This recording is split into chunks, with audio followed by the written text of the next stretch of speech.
Fala, turma, tudo bem?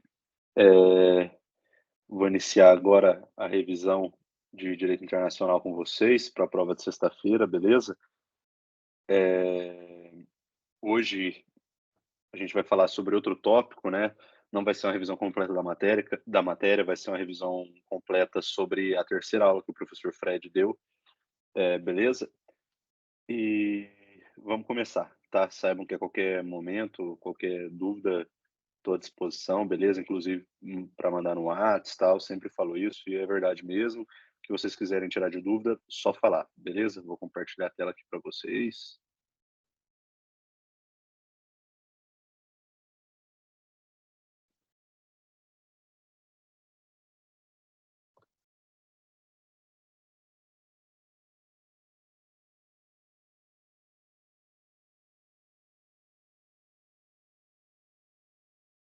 Bom, vamos lá. Hoje, gente, a gente vai falar sobre tratados internacionais, tá? Já dei um pouco sobre a introdução do direito internacional, sobre a sociedade internacional, e hoje nós iremos falar sobre os tratados, que é o que realmente regula o direito internacional, né? São as normas que o direito internacional impõe sobre os estados, beleza? Bom, numa pequena introdução aqui, vou tentar ser rápido hoje, tá, gente? Vou tentar ser mais rápido, porque realmente é uma matéria que tem mais é um assunto, tratados internacionais é um assunto mais complexo, é um assunto que leva mais tempo, então vou tentar falar mais rápido aqui, beleza? Uma breve introdução aqui é que tratados é um conjunto de norma, beleza? Lembrem-se que eu disse sobre as fontes do direito internacional, o tratado também é uma fonte do direito internacional, beleza? E como eu disse na aula passada também, sobre o processo de incorporação normativa nos estados, dentro dos estados, né? Para que um estado possa aderir a um tratado, é necessário que esse tratado passe por um processo de incorporação, se torne norma dentro daquele estado, dentro daquele país, né? Portanto, passa por um processo de incorporação normativa. Outra coisa, lembrem, na primeira aula, na primeira revisão, quando eu disse sobre a soberania dos estados, os estados detêm plenas para aceitar ou não submeter-se a tratados, beleza? Então, o Estado ele vai aceitar, simplesmente ele pode não aceitar a submeter-se a tratados, a submeter-se a essas normas, esses termos, né, impostos pelo tratado, ou ele simplesmente pode falar, não, eu quero, vamos submeter, beleza, tal, tá? E primeiro de tudo são essas quatro características principais aí dos tratados, é uma breve introdução, que é um conjunto de normas, é fonte do direito internacional, passa por um processo de incorporação normativa e pode ser aceita pelo Estado ou não, beleza? Então vamos lá. Os tratados internacionais, tá, gente? Um breve conceito aqui é que é um documento, tá? O tratado é um documento solene, é um documento formal, tá? E esse documento ele traz normas regulatórias, ou seja, traz termos, beleza? Traz como se fossem as nossas leis, né? Aos estados que aderiram, tá?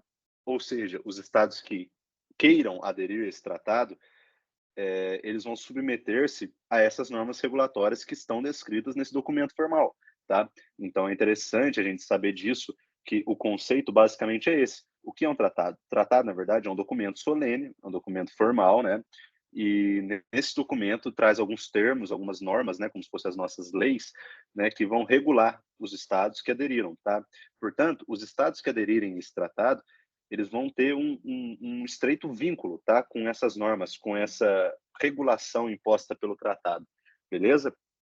Aí passando aqui, é interessante a gente saber, gente, que essa denominação, o nome tratado, ele é gênero, e dele vão se decorrer algumas espécies que nós veremos mais ao final aqui desse material, tá? Mas lembrem-se que tratado é gênero, portanto, a expressão de tratado ela é genérica, tá? E vai variar, essas espécies vão variar de acordo com o seu conteúdo, beleza? Quais são os seus objetivos, quais são os objetivos desse tratado para a gente saber qual sua espécie, beleza? A gente vai ver isso mais à frente também. É, a gente vai ver isso mais à frente, beleza? Agora, eu achei interessante aqui, a título de observação, especificar uma regra geral. Eu já disse, né, que o tratado vincula as partes, beleza. Como eu até falei aqui também, ó, normas aceitas ou não. Por quê? Por conta da soberania do Estado. Portanto, os estados, os países, gente, eles têm plena soberania para aceitar a fazer parte desse tratado ou não aceitar, beleza?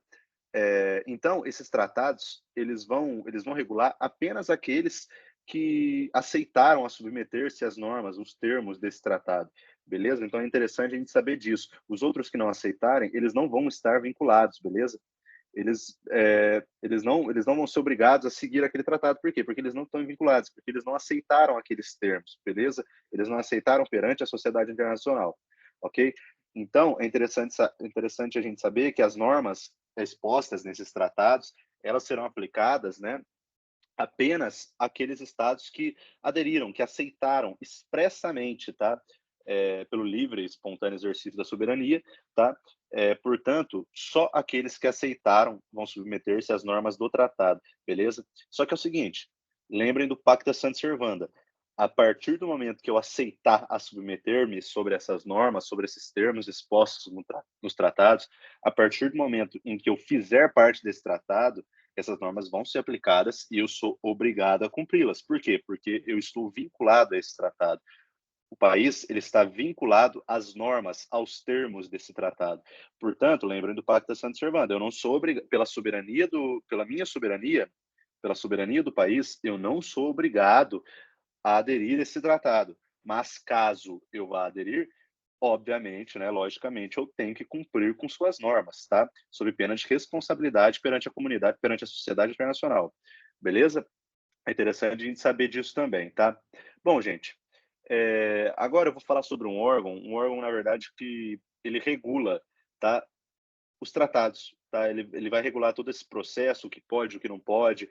É mais conhecido como a Convenção de Viena. A gente futuramente também vai ver o que é uma convenção, tá? Mas é interessante a gente saber que a Convenção de Viena sobre os direitos dos tratados, tá? Ela foi concluída, beleza? Ela foi terminada em 1969, mas só que ela entrou em vigor apenas em 1980, beleza? 11 anos depois, tá? Por quê?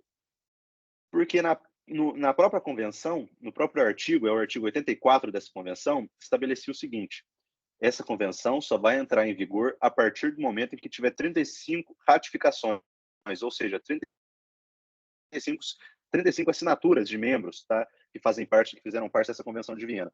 Portanto, somente a partir de 35 membros que essa convenção irá entrar em vigor, tá? E por mais que ela tenha sido concluída em 69, ela só entrou em vigor em 1980 por conta disso, porque só em 1980 atingiu um número mínimo de 35 ratificações, beleza? Que é um número mínimo exigido, estabelecido pelo artigo 84 dessa convenção. Beleza? Então, a partir dessa Convenção de Viena, estabeleceu-se uma necessidade, né, uma extrema vitalidade em regular, tá, em organizar, em disciplinar esse processo de formação de tratados internacionais. Então, a partir da Convenção de Viena, estabeleceu-se o seguinte: opa, calma lá, quais podem ser as normas estabelecidas num tratado? Como vai ser esse processo de formulação desse tratado? Beleza? Então, é a partir da Convenção de Viena. Por quê? Porque a Convenção de Viena, ela regulou, ela disciplinou o processo de formação dos tratados internacionais, beleza? É interessante, vou até grifar aqui, ó, disciplinar o processo de formação dos tratados internacionais, tá? Essa praticamente foi e é a função da Convenção de Viena, beleza? Gente, é interessante a gente saber que o Brasil assinou a Convenção de Viena somente em maio de... o Brasil assinou a Convenção de Viena em maio de 69, beleza? Em maio de 1969. Mas ratificou essa assinatura, beleza? Somente em 2009. A gente vai ver mais à frente aqui também que é diferente, assinatura de ratificação, tá? Ratificação perante a sociedade internacional. Eu vou explicar isso também mais à frente. Mas o Brasil, a Convenção de Viena somente produziu efeitos ao nosso país em 2009, beleza? Embora, em que pese, tenha sido assinada em 23 de maio de 69, tá? Agora, gente, vamos para o processo de formação dos tratados. É interessante a gente saber que é a Convenção de Viena que regulariza, tá? Como eu acabei de dizer, que organiza esse processo. Mas agora nós vamos falar mais especificamente desse processo de formação dos tratados, tá? A título de aprendizagem, é interessante a gente saber que existem duas fases dessa formação, desse procedimento, tá? Existe a fase internacional e existe a fase interna de formação dos tratados, tá? Ambas as fases, elas são de competência do poder executivo, ou seja, no nosso caso, do Brasil, são de competência do presidente da República, beleza? Óbvio que tem outros estados que é de competência do primeiro-ministro, tá? Mas no Brasil, competência do presidente da República, é competência do executivo, tá? Óbvio que ele pode delegar funções por corpo diplomático, os ministros das relações exteriores também pode fazer essa função, mas a princípio é o presidente, é o poder do executivo, beleza? Agora vamos passar aqui alguns passos, né? Lembre-se dessas duas fases, internacional e interna, tá? A primeira fase, ainda internacional, são as negociações preliminares, beleza? O que são as negociações preliminares? Os representantes, os chefes do executivo de diferentes países, de diferentes membros da sociedade internacional, eles vão negociar. Olha, a gente precisa formular um tratado. Óbvio, eles vão negociar conjuntamente, ou proposto por um e aceito por outro, e tal, mas eles vão negociar, né, de maneira livre, né, de maneira espontânea. Eles vão negociar preliminarmente. Qual o assunto? Ó, a gente precisa fazer um tratado desse, porque está precisando disso, disso, tal região está precisando disso, a gente precisa atender isso perante a sociedade, a gente precisa formular esse tratado. E aí, vamos? Vai ser assim, assim, assado. Gente, essas são as negociações preliminares. As negociações preliminares, elas acontecem de forma livre entre os estados, entre os sujeitos, né, da sociedade internacional. Beleza? Logo depois dessas negociações preliminares, como segunda fase, vai ser estabelecido um texto, tá? Ou seja, os sujeitos que estão negociando, que negociaram preliminarmente aquele tratado, eles vão chegar a um conceito sobre as normas que vão estar inseridas dentro daquele tratado, beleza? Então vai haver uma adoção de texto. Qual vai ser o texto do nosso tratado? Vamos decidir aqui. É nessa fase que vai ser decidido o texto, as normas que estarão presentes no tratado, beleza? Logo em seguida vai ter a autenticação. O que é a autenticação? Autenticação é sinônimo de tornar verdadeiro, tornar real. Portanto, nós já negociamos, nós já aderimos um texto, já existem normas, já existem termos inseridos nesse texto. Então, o que basta a gente fazer? Autenticar, beleza? Então, nós vamos tornar verdadeiro aquilo, beleza? Nós vamos confirmar os termos que nós negociamos, tá? Esse, basicamente, é o papel dos estados o papel dos sujeitos, né? Dos sujeitos desses tratados nessas três primeiras fases. Logo depois, já negociamos, já aderimos a um texto, que são as normas, né? O consenso sobre os termos, já autenticamos, beleza? Já tornamos verdadeiros, tornamos reais aquele texto, aqueles termos negociados. Agora, basta assinatura, né? Vamos assinar esse tratado, beleza? Mas essa assinatura nada mais é do que um simples compromisso, beleza? Porque não é a partir dessa assinatura que o tratado começa a produzir efeito, tá? Lembra que tem que passar por todo um processo de internalização. Ainda nós estamos na fase internacional. Lembra que tem duas etapas, internacional e interna. Ainda estamos na fase internacional. Portanto, esse tratado não é a partir da assinatura que vai começar a produzir efeito, beleza? Logo depois da assinatura, lembra que eu disse que é diferente a assinatura de ratificação? Então, está aqui a explicação. Depois da assinatura, o tratado será ratificado, ou seja, será aderido. Tá? O que é essa ratificação? O presidente, tá? Ele ainda na fase internacional, é um ato externo do executivo, é um ato externo do governo. Ele vai, ele vai falar perante a sociedade. Tá? É um ato externo, né? E é expresso e retroativo. Ou seja, ele vai ter que expressamente dizer que ratifica, que está aderindo. Ó, eu assinei, eu estou ratificando, tá? Eu estou confirmando, eu estou aderindo a esse tratado, beleza? Isso de forma expressa e retroativa. É a partir desse momento que não dá para voltar mais, né? O que foi feito, está feito. O que foi decidido, está decidido, beleza? Se eu decidi participar, né? A partir desse momento já não tem mais como voltar atrás. Por quê? Porque foi ratificado, foi aderido, tá? É um ato externo de governo, ou seja, ainda perante a sociedade internacional. Já que é perante a sociedade internacional, é um ato ainda da fase internacional e não interna, beleza? Isso nada mais é, gente, essa ratificação, essa adesão, nada mais é do que a confirmação da assinatura, tá? São diferentes. A assinatura é diferente de ratificação. Mas o que é a ratificação? É uma confirmação da assinatura para tornar aquilo expresso, beleza? De forma expressa, ele vai oficializar perante a comunidade internacional, perante a sociedade internacional, a adesão daquele tratado, a confirmação de que eu faço parte daquele tratado, beleza? Essa é a última fase essa é a última fase internacional. A partir de agora vai começar a fase interna, beleza? É aí que começa a fase interna, a partir dessa adesão, beleza? Agora é a fase de internalização. Só que nós iremos aqui chamar de fase de internalização ordinária do tratado. Por que ordinária? Ordinária comum. Por quê? Porque é da nossa, tá? Existem vários tipos de fases de internalização, beleza? Cada estado vai ter a sua, mas aqui chama-se ordinária. Por quê? Porque nós iremos aqui tratar da nossa, do Brasil, no caso do Brasil. O presidente fez todas as fases internacionais aqui, negociou, aderiu a um texto, autenticou, assinou, ratificou, agora vai ser dentro do Brasil. Como é que vai funcionar? Gente, como visto, o presidente da República ele vai celebrar esse tratado, tá? Lembrando que essa competência é do Poder Executivo, por quê? Porque a Constituição Federal vai dar essa competência. É a Constituição Federal que lhe fornece essa competência para celebrar esse tratado, beleza? Portanto, o presidente celebrou esse tratado, cumpriu todas as etapas internacionais, como acabamos de ver, né? As etapas supracitadas, beleza? A partir disso, ele vai trazer esse tratado e ele vai submeter ao Congresso Nacional. Portanto, o Congresso Nacional ele vai analisar, tá, esse tratado e vai aprovar esse tratado. Então, esse tratado que era internacional passou a ser interno, tá?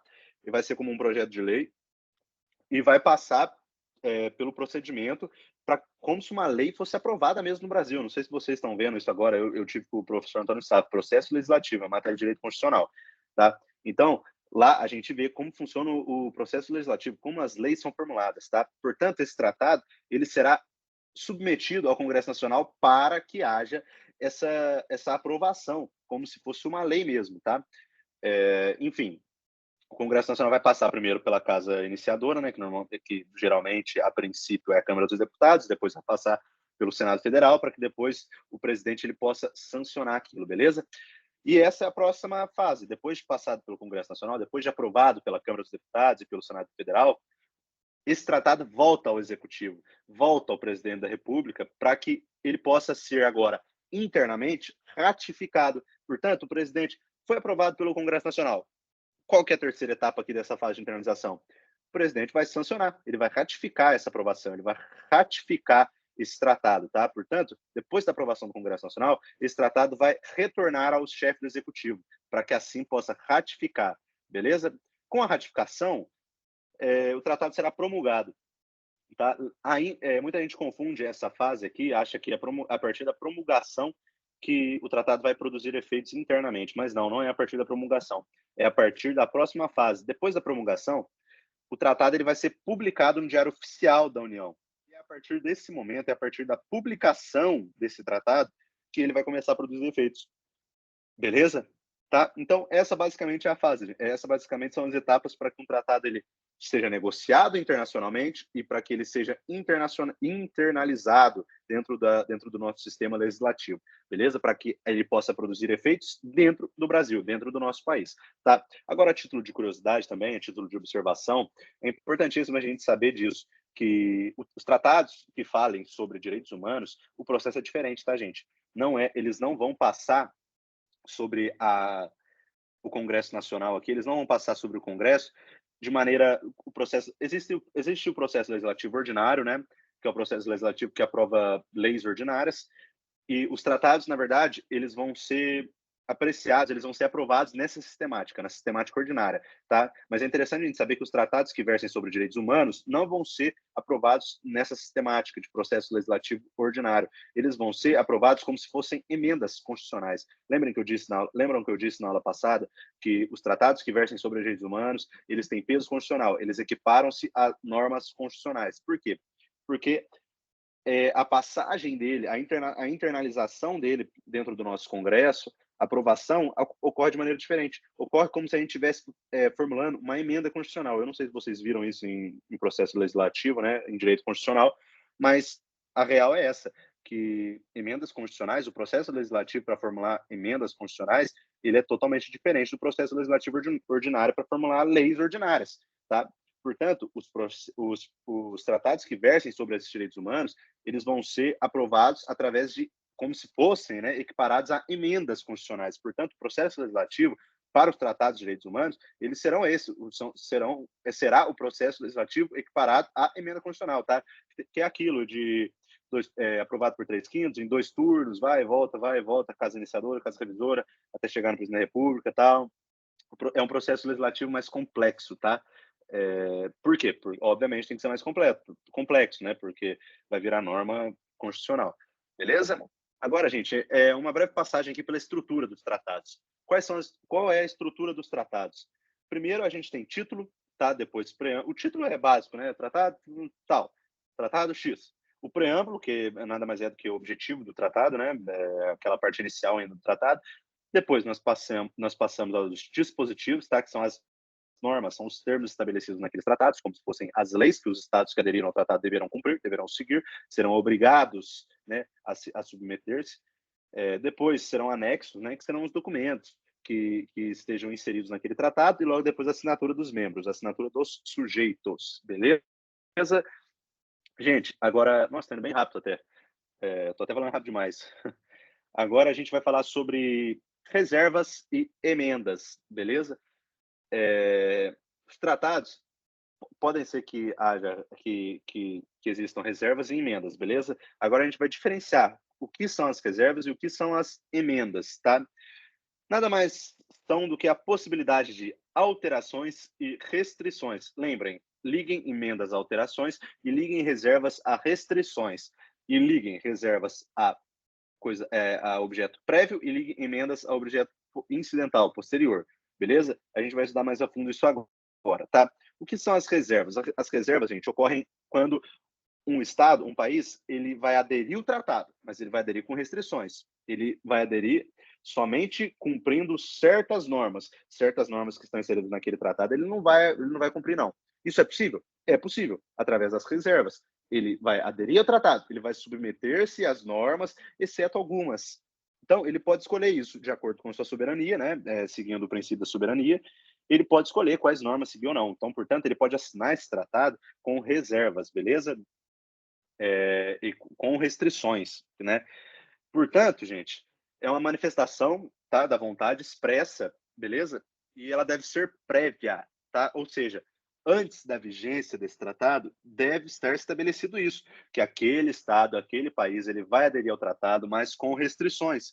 Portanto, não adianta depois de vigente o tratado, chegar ao país e falar, eu não quero cumprir isso porque isso vai ser uma reserva. Não, porque não é incidental, não é posterior, é prévio. Ele pode fazer isso antes da eficácia daquele tratado, beleza? Caso o tratado passe a ser eficaz, passe a se tornar vigente, automaticamente já precluiu, já acabou, já foi a possibilidade daquele Estado aderir com reservas. Portanto, aderir o tratado com reservas, com restrições, é somente de maneira prévia à sua eficácia, tá?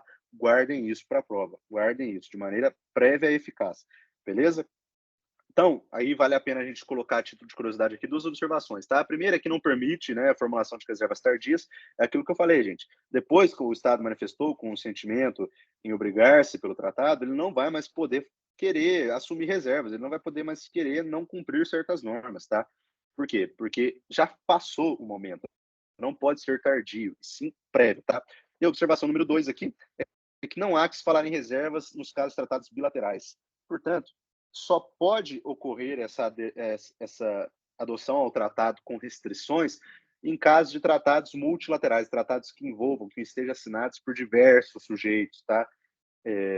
Por diversos não, por mais de dois, né? Porque se for bilateral, não é possível que haja essa adoção ao tratado com restrições, tá? Somente se for multilateral. Beleza? Agora, ao contrário das reservas, nós vamos falar sobre as emendas. As emendas nada mais são do que as alterações posteriores à eficácia do tratado. Lembrem, reservas prévio, emendas posteriores, tá? Portanto, vão ser alterações, tá?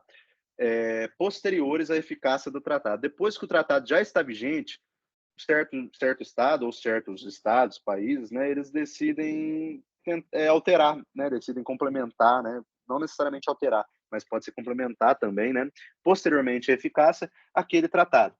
Beleza? Agora nós temos três subespécies de emendas aqui, né? As emendas elas podem ser através da resolução, através de instrumento e através de uma revisão/reforma, né? O que seria a resolução?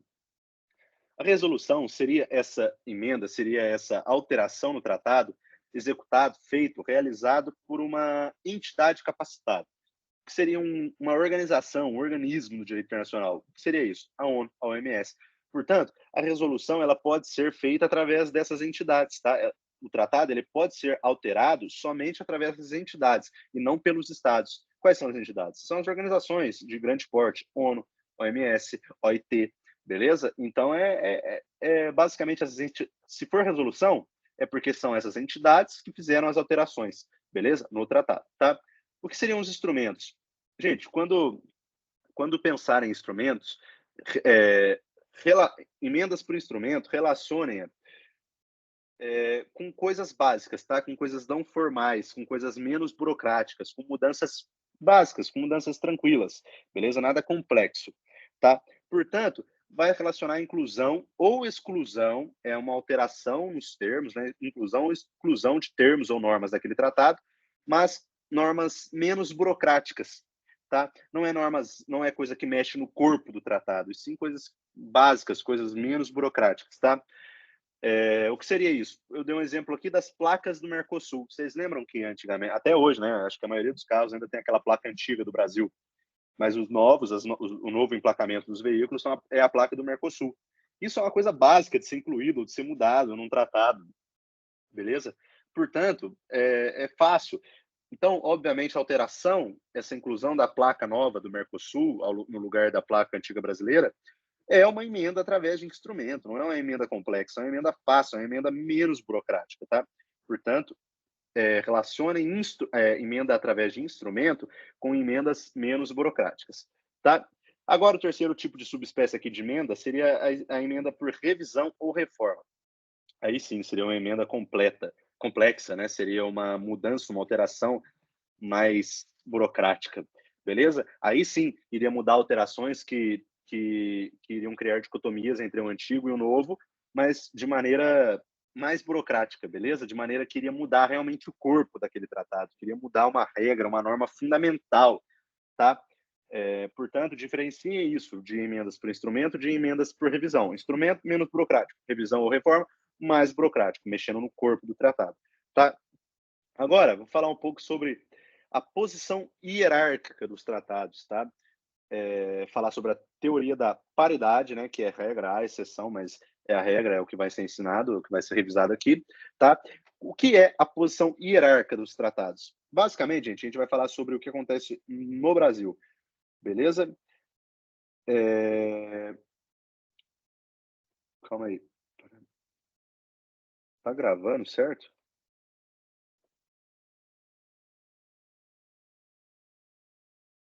Tá certinho.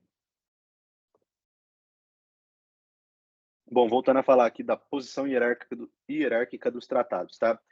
Bom, a nossa Constituição, gente, ela não traz nenhum dispositivo, nenhum artigo, nenhuma norma que vai determinar essa posição hierárquica dos tratados. Ou seja, o que vale mais? São os tratados ou são as nossas leis? Né? Então, não vai trazer isso ao certo, beleza? Mas, obviamente, há uma paridade entre a jurisprudência, né, do direito internacional e a jurisprudência da doutrina brasileira, né, que vai falar que os tratados internacionais, né, e as leis, né, e o processo legislativo ordinário, né, que são as leis feitas, né, as leis federais, obviamente, mas que são as leis feitas lá na Câmara dos Deputados, aquelas leis ordinárias, né, o processo legislativo ordinário. Os tratados que não versem sobre direitos humanos, tá? É bem importante deixar claro isso, mas a maioria dos tratados vão chegar aqui como norma infraconstitucional, ou seja, como norma que não equipara-se, ela vai ser inferior à Constituição Federal, a normas constitucionais, beleza? Portanto, não há uma posição hierárquica estabelecida pela Constituição Federal acerca dos tratados. Mas o que a jurisprudência, a doutrina diz, é que é o seguinte: os tratados eles vão chegar como se fossem leis federais, leis que passaram pelo processo legislativo ordinário, tá? Como se fossem leis que são infraconstitucionais, tá? Não equiparam-se, não tem a importância de normas constitucionais, beleza? Só que, entretanto, né, o STF ele decidiu o seguinte, isso em 2008, tá? Que os tratados que versem sobre direitos humanos, eles há uma diferença entre os tratados que versem sobre os direitos humanos e os tratados que versem sobre outras coisas, né, sobre outras matérias. Portanto, em matéria de direitos humanos, os tratados eles vão ter natureza supralegal. Ou seja, aí, a partir daí, né, que é uma posição hierárquica estabelecida pelo Supremo, tá? É uma posição hierárquica estabelecida jurisprudencialmente, né? Não está na Constituição, mas sim, através da jurisprudência a gente pode saber isso, porque o Supremo decidiu que os tratados que versem sobre direitos humanos, tá? Eles antes eram equiparados a normas ordinárias federais, né? Apresentando um status de norma, né, infraconstitucional, mas a partir de 2008 decidiram que ia estabelecer que essas normas de direito de tratados que versem sobre direitos humanos, elas iam ser equiparadas a emendas constitucionais. O que é isso? Então quer dizer que os tratados que não versem sobre os direitos humanos, eles vão ser aderidos ao nosso país como se fossem aderidos pelo nosso país como normas infraconstitucionais. Agora, os tratados que versem sobre os direitos humanos, eles vão ser aderidos pelo nosso país como se fossem normas constitucionais, como se fosse algo que estivesse escrito na nossa Constituição, equiparados a normas constitucionais. Portanto, é importante a gente saber disso. Tratados que não versem sobre os direitos humanos seriam como se fossem normas ordinárias. Tratados que versem sobre os direitos humanos seriam como se fossem normas equiparadas à Constituição, seriam como se fossem normas constitucionais, tá? Portanto, lembrem que eu disse, os tratados que versem sobre direitos humanos vai passar pelo processo legislativo de maneira diferente. Não vai passar pelo processo legislativo ordinário, não vai passar pela Câmara e pelo Senado de maneira comum. Vai passar pelo Congresso como se fosse uma emenda constitucional, como se a nossa Constituição estivesse sendo alterada, tá? Portanto, é muito mais importante, né, por ser uma norma equiparada à constitucional, tratados que versem sobre os direitos humanos, tá? Portanto, essa é a hierarquia estabelecida dos tratados, não porque a Constituição Federal traz essa hierarquia, mas isso é um conjunto jurisprudencial e doutrinário, tá? Que basicamente está previsto isso, tá? Na nossa jurisprudência, o nosso Supremo que decidiu que os tratados sobre os direitos humanos, eles vão ter normas acima das infraconstitucionais, tá? Não vão ser normas infraconstitucionais como os outros tratados, e sim vão ser equiparadas a normas constitucionais. Beleza? Gente, e caso haja conflito entre tratados e normas internas? E se for conflitante uma lei interna e um tratado? Bom, é interessante a gente falar que, diferente do Brasil, muitos outros garantem a prevalência, né, de tratados internacionais perante as normas internas. Um exemplo disso é a França e a Argentina, como está citado aqui nesse material. A França, caso haja um conflito entre tratado e entre lei interna, a França vai dar prevalência aos tratados. A Argentina, a mesma coisa. Vai prevalecer os tratados em prejuízo da norma comum, da norma interna da Argentina, tá? Mas como a gente está pouco se importando com França e Argentina, o que interessa para a gente é o Brasil, né? É interessante a gente falar que no Brasil vai ser adotada a seguinte expressão: lei posterior derroga a anterior. Guardem isso para a prova. Lei posterior derroga a anterior. Decorem isso, tá? Decorem isso que cai nas provas, beleza? Portanto, no Brasil, havendo um conflito entre tratado e norma interna, vai prevalecer aquilo que foi feito por último, tá? Portanto, se existir uma norma interna e depois da existência dessa norma interna, o Brasil vai aderir a um tratado que é conflitante a essa norma interna. Automaticamente, o tratado ele vai derrogar essa norma interna, beleza? Por quê? Porque lei posterior derroga anterior. Entretanto, a recíproca é verdadeira. Portanto, caso o Brasil tenha aderido a um tratado e posteriormente, depois dessa aderência ao tratado, seja formulada uma lei interna aqui, nosso Congresso Nacional aprova uma lei conflitante com esse tratado que já era existente. Essa lei nova vai derrogar o tratado, beleza? Por quê? Porque lei posterior derroga a anterior. Se o tratado vem depois, ele vai prevalecer sobre a norma interna. Se a norma interna vier depois, vai prevalecer sobre o tratado. É interessante, né? Porque o Brasil é um membro muito ativo na sociedade internacional. Esse é um comentário à parte, tá? Não é nem matéria. É interessante que o Brasil é um sujeito do direito internacional muito ativo, busca constantemente, né? Está em destaque na sociedade internacional. E é interessante adotar um posicionamento desse, né? Sendo que a França e a Argentina e outros países adotam a prevalência dos tratados, né? O Brasil não, a lei posterior derroga a anterior. Tá? Lembrem disso, beleza? Botei aqui algumas críticas, tá?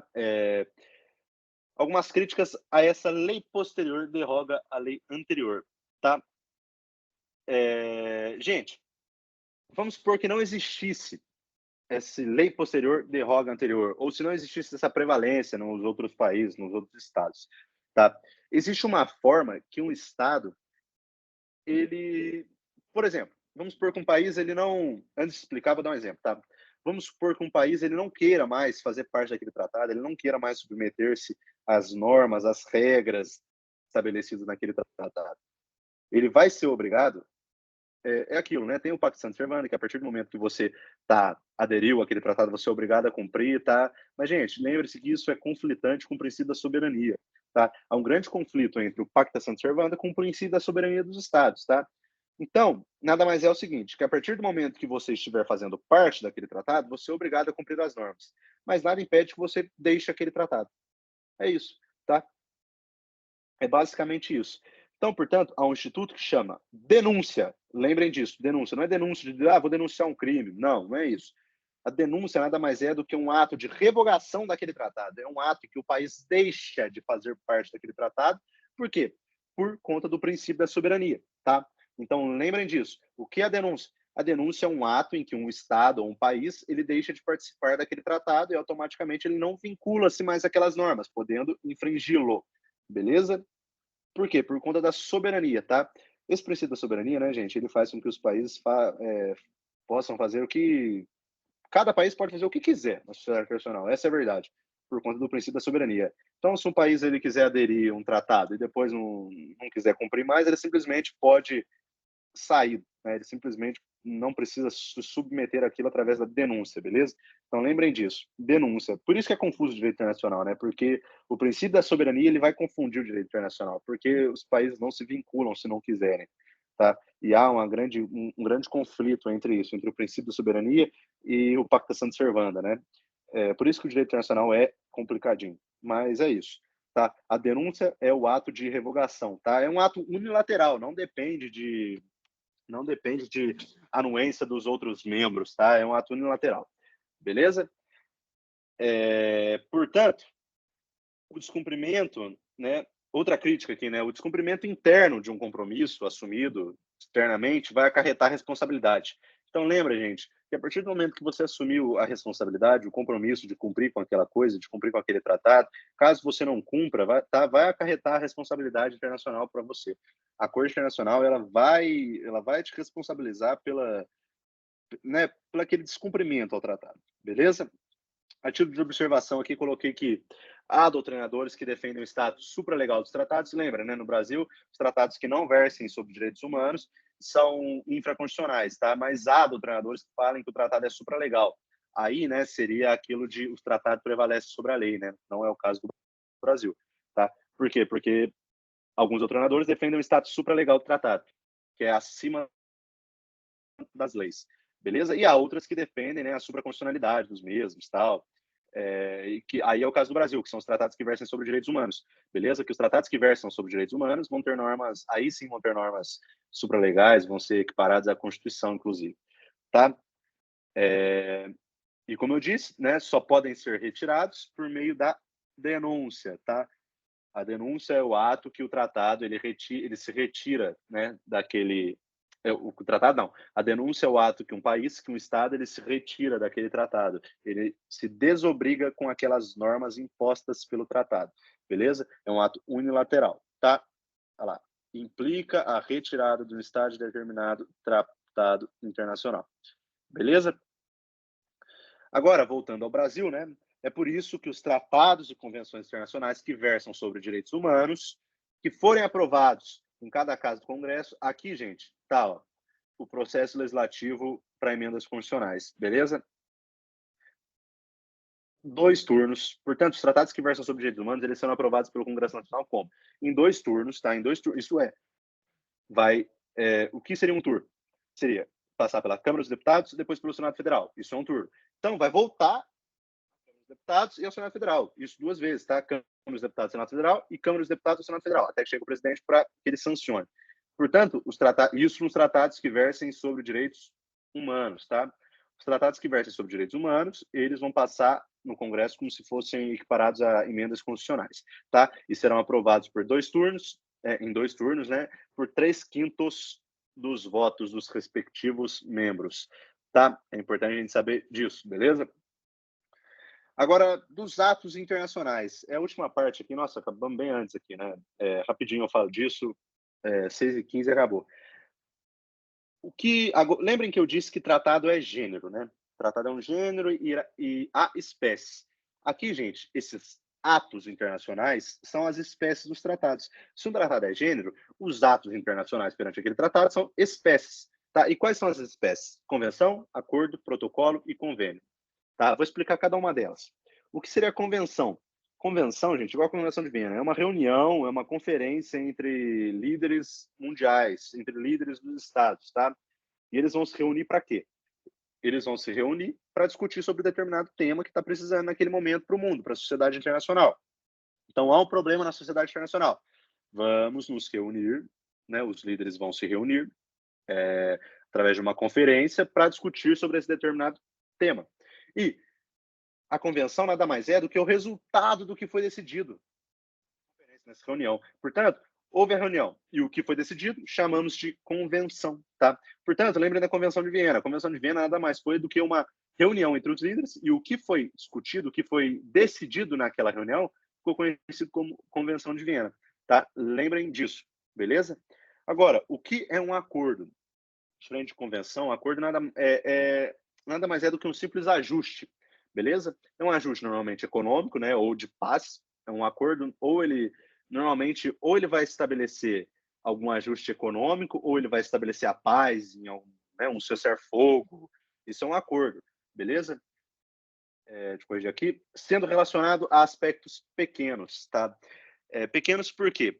Porque não é normalmente esse acordo vincula poucos sujeitos. Não é igual uma convenção, que é uma reunião de diversos líderes, tá? O acordo não. O acordo ele vincula poucos sujeitos, beleza? Normalmente é bilateral. O acordo normalmente é bilateral, né? Óbvio que pode ser multilateral, mas normalmente é bilateral. Então, o acordo normalmente vai ser estabelecendo fatores, ajustes econômicos, né? Ou estabelecendo paz, né? Geralmente ajustes pacíficos, né? Um cessar-fogo em um certo conflito seria um acordo, beleza? Agora, o que é um protocolo? O protocolo, gente, ele não vai gerar uma norma, ou seja, quem faz parte daquele protocolo, ele não necessariamente vai precisar ele não vai, o protocolo ele não vai gerar algo que precisa ser cumprido pelos estados, beleza? O protocolo nada mais é do que uma carta de intenções, ou seja, é um compromisso de que no futuro eu vou fazer tal coisa. Isso é um protocolo, gente. Então, o protocolo ele não vai gerar um efeito normativo imediato, beleza? O protocolo ele não vai gerar uma norma a ser cumprida pelos participantes. Ele sim vai ser uma carta de intenções, um compromisso para o futuro, tá? Então, certos países, né, vão realizar um protocolo. O que seria isso? Eles vão simplesmente acordar que futuramente eles vão fazer certa coisa. Isso seria um protocolo, tá? Beleza? Um exemplo aqui que não está, que é a Eco 92, que no Rio de Janeiro estabeleceram um compromisso futuro com o meio ambiente e tal. Isso é um protocolo, foi feito no Rio, tá? Diversos líderes mundiais vieram para o Rio em 92 e estabeleceram uma carta de intenções, que futuramente eles iam fazer tal coisa, tal coisa, tal coisa. É isso, protocolo é isso, tá? Convênio nada mais é do que um termo de cooperação. Por último, né, por fim aqui, convênio nada mais é do que isso, tá? É um termo de cooperação e os países eles vão assumir a responsabilidade de cooperar entre si para que certo resultado seja atingido, tá? Convênio nada mais é do que termo de cooperação entre certos sujeitos, entre certos agentes. Beleza, gente? Bom, por hoje é só. Acabamos super rápido aqui, né? Deixa eu voltar, parar de compartilhar aqui. Hoje foi super rápido, acabamos 15 minutos mais cedo. Espero que tenha ajudado de alguma maneira, tá? Sei que a prova de vocês é sexta, né? Tanto da noite quanto da manhã. E, e aí, estou à disposição, tá, gente? Acho que vocês têm meu número e tal, e se não tiver também, pode perguntar no Instagram, em qualquer rede social, pode me procurar na faculdade também. Qualquer coisa que tiver, qualquer dúvida que tiverem para a prova, é só chegar até mim, que eu tento responder da melhor maneira possível para ajudar vocês mesmo, até porque essa é a função do monitor, tá? É realmente ajudar vocês a estudarem para a prova. Então, vou disponibilizar esse material para que sirva de material de estudo, né? E espero ter ajudado de alguma maneira para a prova de vocês. Boa prova sexta-feira, tá? E o que tiverem de dúvida, o que precisarem de ajuda para estudar para a prova, eu sei que direito internacional é uma matéria complicada, é uma matéria bem confusa, né? O que precisarem de ajuda, estou à disposição. Pode me chamar por WhatsApp, no Instagram, na faculdade, de qualquer jeito, beleza? Então é isso, gente. Muito obrigado. Boa terça-feira, tá? Estudem para a prova, tá? O recado é esse. Obrigada, Pedro. Abraço. Valeu. De Ô, nada. Tchau, Pedro, tchau. essa aula vai ficar gravada? Fica. Todas as minhas aulas estão gravadas num canal que chama Monitoria Unisal, tá? Até o Matheus Novaes, que é um aluno da noite, ele que está encarregado disso, e ele envia todos os links, tá tudo certo para vocês, tá? Aí Ah, tem tá, 3 aulas beleza. dessa. Essas 3 revisões, ô Marcelo, são as revisões, são revisões do que vai cair na prova do professor Fred e do professor Tiago de manhã. Beleza? Ah, tá. É porque eu só consegui entrar agora por conta do NPJ da Zema. Não, tranquilo, mas vai ficar gravado as 3 revisões, que vão ser a matéria que vai cair na prova de vocês sexta-feira. Beleza? Então, se tiver Ah, tá, tempo tá e bom. quiser. Essa vai ser a última, Essa é a última, essa é a aula ou vai 3. ter outra? Entendeu? Não, Tá. essa é a revisão 3. A 1 e a 2 já estão no YouTube, essa vai ser Ah, disponibilizada no tá. YouTube também. Entendeu? Aí é só, se Tá, tiver tempo, essa é é a só última assistir revisão, essas então. aulas. Se tiver tempo, é só assistir as aulas que vai bem na prova. Beleza? Certinho, então. Obrigada. Eu que agradeço. Tchau, tchau. Boa prova sexta, hein? Se tiver Tchau, dúvida, é só tchau. chamar no Obrigada. Zap ou no Insta. Tchau, tchau. Tchau.